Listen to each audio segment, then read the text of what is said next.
Ever wonder if a lake can truly harbor something sinister beneath its surface? Welcome back to the Veil, Unsolved and Unbelievable. I'm Allie, your mystical guide, never saying no to a good ghostly tale or a shadowy mystery. And I'm Brianne, here to balance Allie's spectral enthusiasm with some solid ground, or at least try to. We've been diving into mysteries for a while, and I still haven't spotted any aliens yet. Sorry, Allie. There's still time, Brianne. There's still time. So anyway, today we're going to talk about an infamous case that hits close to both true crime and, quite possibly, the paranormal. Okay, so check this out. In 1994, Susan Smith committed an unthinkable act at John D. Long Lake. It's a case that, on its surface, feels like pure tragedy, but I'd argue there's more to it than meets the eye. Brianne, you ready for this? The infamous Smith case. Murky waters indeed, both literally and figuratively. Can't wait to hear how you're going to tie a lake into this one, Allie. All right, moving on. Susan Smith was sentenced to life in prison for the murder of her two sons. She rolled her car, with her boys trapped inside, into John D. Long Lake. The case drew massive media attention, not least because of her initial false accusation that an African-American man had kidnapped them. But what some don't realize is the folklore surrounding that lake. A local lore suggests it could harbor some dark supernatural forces. Could something beyond our understanding have influenced Susan's state of mind that night? Let's not put a pin in that, Allie. I'm ready to debunk any ghostly hypothesis.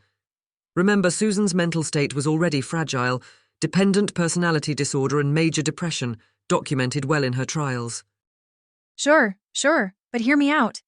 Reports in the area talk about electromagnetic anomalies detected by investigators, and locals have whispered about shadowy figures near the lake before and after the tragedy. Isn't that bananas? Electromagnetic anomalies? I'd venture to suggest natural geological or environmental factors like minerals affecting readings, and shadowy figures? Perhaps just psychological projections of grief and fear in a community reeling from such a loss. I knew you'd say that. But what if the paranormal is influencing everyday tragic situations more than we realize, and we're just dismissing them away because it's easier than accepting an alternative reality? Okay, so let me get this straight. You think the lake secretly whispered dark acts to unknowing passers-by? I'm all for questioning reality, but let's not forget, Susan was a woman deeply entrenched in psychological struggle. There's no denying that she had serious issues, but that doesn't mean an environment couldn't amplify them, or vice versa. The presence of paranormal whispers or atmospheric changes might just be undiscovered energies. Very imaginative, Allie. The point is, while I'm skeptical of the supernatural, what this ultimately comes down to is a sobering look at human vulnerability and our need to explain the inexplicable, be it through ghosts or mental health analysis. Well, there's one question that lingers. Can traumatic environments intensify perceived or real paranormal experiences? Could they be two sides of the same mysterious coin? That's what keeps me up at night, Brianne.